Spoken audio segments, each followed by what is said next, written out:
कक्षा 10 की गणित की किताब से हमारा तीसरा पार्ट चल रहा था और लास्ट वीडियो में हमने प्रश्नावली 3.1 का इंट्रोडक्शन पार्ट देखा था। आज हम पहला और दूसरा उदाहरण देखेंगे प्रश्नावली 3.1 से। और इस वीडियो की डिस्क्रिप्शन बॉक्स में प्लेलिस्ट का लिंक दिया हुआ है, जिसमें आप पिछली वीडियो सभी देख सकते हैं। चैप्टर 1 और चैप्टर 2 जो हमारा कंप्लीट हुआ है और प्रश्नावली 3.1 का जो इंट्रोडक्शन पार्ट था वो आप उससे देख सकते हैं। हमारा पहला उदाहरण ये है, पेज नंबर 31 पर है। इसमें कहता है कि ग्राफ द्वारा जांच कीजिए कि समीकरण युग्म, ये दो समीकरण हमें दिए हुए हैं, इस समीकरण युग्म के बारे में उसने पूछा है कि संगत है। यदि ऐसा है तो उन्हें ग्राफ द्वारा हल कीजिए। तो ये कहता है कि ग्राफ के द्वारा हमें जांच करनी है कि ये जो समीकरण युग्म है संगत है। तो ये हम इंट्रोडक्शन वीडियो में देख चुके हैं कि कोई भी समीकरण युग्म संगत जब होता है जब उनका या तो एक हल आए या अनेक हल आए। और अगर ग्राफ की बात करें हम, तो अगर एक हल आता है तो जो ग्राफ होते हैं दोनों रेखाओं के, दोनों समीकरणों के, वो एक बिंदु पर प्रतिच्छेद करते हैं। और यदि अनेक हल आते हैं तो वे संपाती होते हैं। तो इसमें हमें ग्राफ के द्वारा जांच करनी है। तो सबसे पहले हम इनका ग्राफ बनाएंगे। तो सबसे पहले हम जो पहला समीकरण है वो ले लेंगे। हमारा पहला समीकरण है x जमा 3y बराबर 6। तो अब हम इसमें x की वैल्यू कुछ मान कर रखेंगे जिससे हमारी y की वैल्यू निकल के आएगी। तो सबसे पहले हम x बराबर 0 लेते हैं।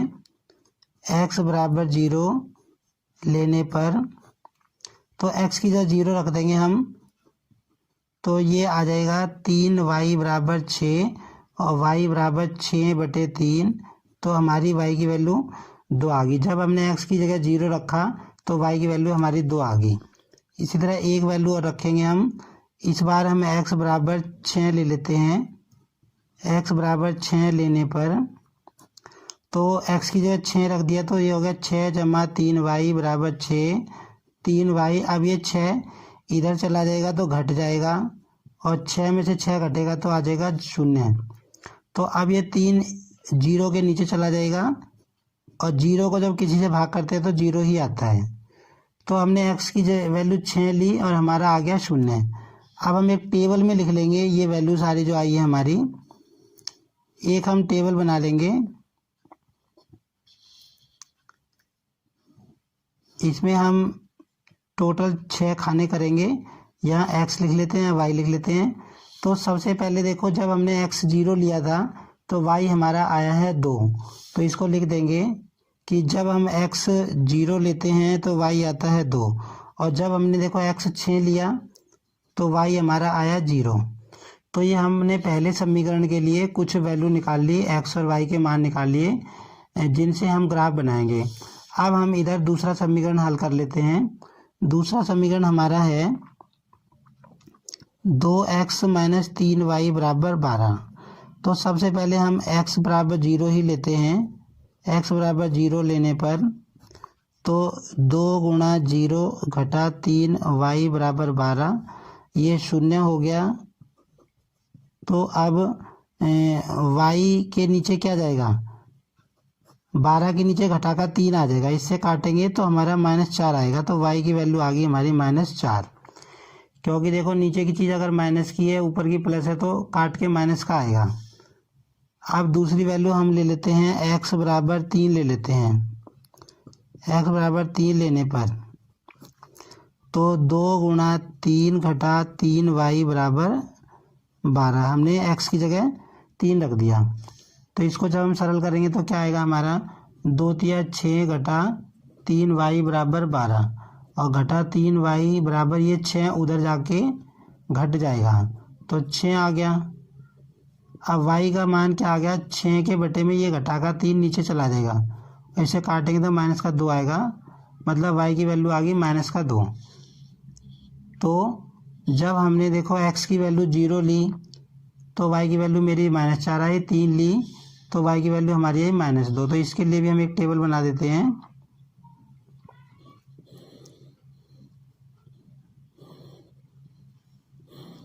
इसमें हम 6 खाने कर लेंगे, 2 x की वैल्यू लिखेंगे, 2 y की। तो x बराबर जब हमने शुरू में 0 लिया था तो आया था हमारा y की वैल्यू -4, और जब x की वैल्यू हमने 3 ली थी y की वैल्यू आई -2। तो हमने क्या किया, इन दोनों समीकरणों के शुरू में x के 2 मान लिए और फिर उनके लिए y की वैल्यू निकाल के हमने एक टेबल बना ली। इस टेबल की सहायता से हम ग्राफ बनाएंगे, जैसे कि हम कक्षा 9 में ग्राफ बनाना हमने सीखा था। तो ये हमने ग्राफ बनाने के लिए x और y अक्ष बना लिए हैं, ये हम कक्षा 9 में सीख चुके हैं। ये जो लाइन होती है इसको हम x अक्ष बोलते हैं, इधर प्लस का होता है, इधर माइनस का, हमने नंबर लिख लिए हैं, ऊपर y प्लस का, नीचे माइनस का, ठीक है। अब इसमें हमने जो टेबल में वैल्यू निकाली थी उनको हम प्लॉट करेंगे। तो जो सबसे पहली टेबल है ये वाली हमारी, इसमें x की जगह x का मान 0 है, y का मान 2 है। तो x का मान 0 तो ये रहा हमारा देखो, और x का मान 0 और y का मान 2, तो इससे 0 से ऊपर चलेंगे तो ये यहीं आएगा, मतलब ये हमारा बिंदु आ गया 0 और 2। अच्छा, दूसरी वैल्यू है हमारी, देखो x की वैल्यू तो है 6 और y की वैल्यू, x की वैल्यू 6 है, y की वैल्यू 0। तो x की वैल्यू x अक्ष पे देखो ये रही 6 और y की वैल्यू 0 यहीं पे आ जाएगी, तो इससे ऊपर जाने की जरूरत नहीं, यहीं पे आ जाएगी y की वैल्यू, तो ये आ गया 0, 6, ठीक है। तो ये तो है हमारा बिंदु, इसको लिखेंगे हम 0, 2। भाई यहाँ पर x का मान 0 है, y का मान 2 है, और यहाँ पर हमारा x का मान 6 है, y का मान 0 है। तो ये हमारी वैल्यू आ गई। अब इसको हम स्केल से मिला देंगे, ये हमारे 2 बिंदु आ गए, इनको मिलाकर हमारा ग्राफ बन जाएगा जो पहला समीकरण है उसका। तो ये हमने इसको मिला दिया, ये हमारा पहली लाइन का ग्राफ आ गया है। यहाँ पर इस लाइन जो समीकरण जिसका ग्राफ आया है उसका नाम लिख देंगे हम, ये आया है हमारा x + 3y = 6, पहला समीकरण है उसका ये ग्राफ आया है। अब हम दूसरा समीकरण देखेंगे। दूसरा समीकरण हमारा क्या है, दूसरे समीकरण की हमारी टेबल है, इसमें जब हम देखते हैं तो देखो x का मान 0 है, y का मान -4 है। तो x का मान 0 है, y का मान -4, तो ये बिंदु यहाँ आएगा, देखो 0, -4। और दूसरा बिंदु है x का मान 3 है और y का मान -2 है। x का मान 3 से नीचे आओ, और y का मान -2, तो ये कहाँ मिलेंगे, ये यहाँ मिलेंगे, देखो यहाँ मिलेंगे। ये हमारा बिंदु आ जाएगा x का मान 3 और y का मान -2। तो ये 2 बिंदु आए मेरे पास, एक तो ये बिंदु आया, एक ये आया, इनको हम मिला देंगे। और जब हम इनको स्केल से मिलाएंगे तो ये देखो, ये जो 6 ये वाला बिंदु है ये पहले आया था, इस पे 6, 0, इसमें से ये लाइन निकलेगी। तो ये जो ग्राफ आया है, ये जो लाइन आई है, ये दूसरे समीकरण की आई है, इसका हम नाम लिख देते हैं 2x - 3y = 12 का ये समीकरण आया है। 2x - 3y = 12 का समीकरण आया है। तो हम क्या देख रहे हैं, देखो ये दोनों जो ग्राफ हैं एक बिंदु पर प्रतिच्छेद कर रहे हैं, और ये हमने इस पार्ट की इंट्रोडक्शन वीडियो में देखा था कि अगर 2 समीकरणों के ग्राफ की जो रेखाएं हैं एक रेखा पर प्रतिच्छेद करती हैं तो इसका मतलब है उनका एक अद्वितीय हल होगा, और अगर एक हल होगा तो वो समीकरण युग्म क्या होगा, संगत होगा। तो ये हम लिखेंगे अब यहाँ पर, क्योंकि उसने यही पूछा था कि ग्राफ के द्वारा जांच कीजिए कि समीकरण युग्म संगत है या असंगत है, और फिर वो हल भी ज्ञात करना था। तो हम लिख लेंगे, तो हमने लिख दिया क्योंकि समीकरणों के ग्राफ की रेखाएं एक बिंदु पर प्रतिच्छेद करती हैं। हमने लिखा कि भी जो दोनों समीकरणों की जो ग्राफ की रेखाएं हैं एक बिंदु पर प्रतिच्छेद करती हैं, अतः इस समीकरण युग्म का एक हल बिंदु 6 शून्य होगा। क्योंकि देखो दोनों के ग्राफ कहाँ मिल रहे हैं, 6 शून्य पर ही तो मिल रहे हैं, तो जिस बिंदु पर मिलते हैं वही तो उनका हल होता है। तो हम कहेंगे ग्राफ का एक हल बिंदु 6 शून्य होगा जहाँ पर रेखाएं प्रतिच्छेद करती हैं। मतलब जिस बिंदु पर दोनों रेखाएं प्रतिच्छेद करती हैं वही बिंदु इन दोनों का हल होगा। हमसे हल भी निकलवाया है और अब हमें पता चल गया कि इस समीकरण युग्म का एक हल है और जिसका एक हल होता है वो समीकरण युग्म क्या होता है, संगत। तो हमने लिख दिया और इस तरह समीकरण युग्म संगत होगा।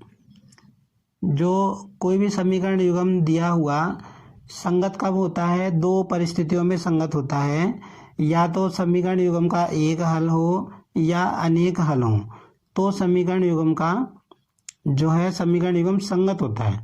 और जब कोई हल नहीं होता तो उस समीकरण युग्म असंगत कहा जाता है।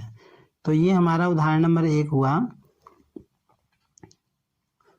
अब दूसरा उदाहरण देखेंगे हम। जो दूसरा उदाहरण है हमारा वो पेज नंबर 32 पर दिया हुआ है। ये वाला है पेज नंबर 32 पर, ये उदाहरण नंबर 2 है। इसमें क्या कहता है वो, इसमें कहता है कि ग्राफ द्वारा हल कीजिए कि निम्न समीकरण युग्म का हल नहीं है, अद्वितीय हल है अथवा अपरिमित रूप से अनेक हल है। हमको ये समीकरण युग्म दिया हुआ है, दो समीकरण दिए हुए हैं। तो इसमें हमें कहता है कि ग्राफ के द्वारा जांच करो, चेक करो कि क्या इसका एक हल है, अद्वितीय हल है, या अपरिमित रूप से अनेक हल हैं, या कोई हल नहीं है। ये हमें इस बात की जांच करनी है ग्राफ के द्वारा, ठीक है। तो इस सवाल को कैसे करेंगे हम, इस तरह का सवाल इसने कहा है कि ग्राफ के द्वारा सरल करो। तो इस सवाल में ग्राफ बनाने की जरूरत नहीं पड़ेगी क्योंकि ये दोनों एक ही समीकरण है, तो इसको हम दिखा देंगे। तो सबसे पहले हम पहला समीकरण लिख लेते हैं, 5x - 8y = 1 = 0। ये समीकरण नंबर 1 हमने नाम दे दिया।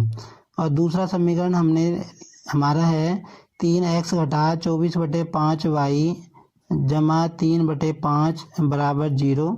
ये हमारा समीकरण नंबर 2 है। तो इसको हम हल करेंगे, ठीक है। तो सबसे पहले हम इसके नीचे ये 1 लिख लेते हैं, कुछ नहीं है ना, 1 लिख लेते हैं। अब 5 और 5 का अगर लघुत्तम समापवर्तक निकालेंगे एलसीएम तो 5 ही आएगा, है ना।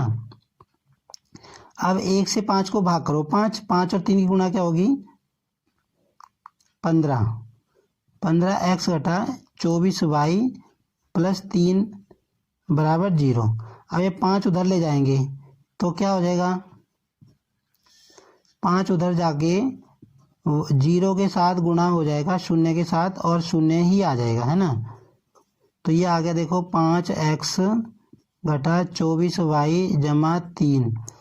अब इसमें देखो मैं 5 कॉमन, इसमें 3 कॉमन निकल सकता है। देखो 3 15 को भी भाग कर रहा है, 24 को भी, 3 को भी, तो 3 कॉमन निकाल लो।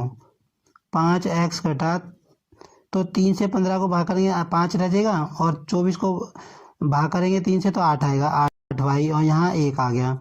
अब ये 3 इधर चला जाएगा तो 3 इधर आके 0 के नीचे आएगा, और 0 को जब हम किसी से भाग करते तो क्या आता है, 0 ही आता है। अब देखो ये जो समीकरण नंबर 2 दिया था हमको, इसको हमने हल किया लघुत्तम लेके, एलसीएम लेके, और हमारा ये आया। अगर हम देखें तो ये वाला देखो, ये जो आया है ये बिल्कुल समीकरण नंबर 1 के जैसा ही आया है। समीकरण नंबर 1 भी हमारा क्या था, 5x - 8y = 1 = 0, और ये भी इसको हल करने के बाद ये आया। कहने का मतलब क्या है कि हम कहेंगे भाई ये तो दोनों समीकरण सेम है, ये दोनों समीकरण सेम हैं। अगर सेम चीज़, अब अगर हम इसका ग्राफ बनाने में लगे, इसका ग्राफ बनाएंगे और इसका ग्राफ बनाएंगे, क्योंकि दोनों सेम चीज़ हैं, तो ग्राफ क्या आएगा, एक दूसरे के ऊपर ही आएगा। और एक दूसरे के ऊपर अगर आएगा तो इसका मतलब क्या हो गया कि दोनों रेखाएं समपाती हैं, और समपाती हैं तो इसका मतलब क्या है, जब रेखाएं समपाती होती हैं तो ये हमने देखा है कि उसके अपरिमित रूप से अनेक हल होते हैं। तो बस हमें ये बात अब लिखनी है कि भाई इनके ग्राफ जो है समपाती आएंगे। तो हम क्या लिखेंगे, तो हमने क्या लिखा, समीकरण 2 को हल करने पर हम पाते हैं 5x घटा 8y जमा 1 बराबर 0। मतलब समीकरण नंबर 2 को जब हमने हल किया तो हमें क्या मिला, 5x घटा 8y जमा 1, ये मिला हमको। ठीक है, परंतु यह वही है जो समीकरण नंबर 1 है। मतलब ये तो समीकरण नंबर 1 ही आ रहा है, समीकरण नंबर 1 के जैसा ही आ रहा है। तो अतः इनका ग्राफ संपाती होगा, मतलब एक दूसरे के ऊपर ही आएगा। जो रेखाएं दो आएंगी वो एक दूसरे के ऊपर ही आएंगी। और हम कह सकते हैं कि समीकरण युग्म के अपरिमित रूप से अनेक हल होंगे। तो अगर समीकरण जो है, अगर ग्राफ संपाती होता है तो हमें पता है कि समीकरण के अनेक हल होते हैं। तो यही हमें पूछ रखा था कि इसके कितने हल होंगे, एक होगा, अनेक होंगे या कोई हल नहीं होगा।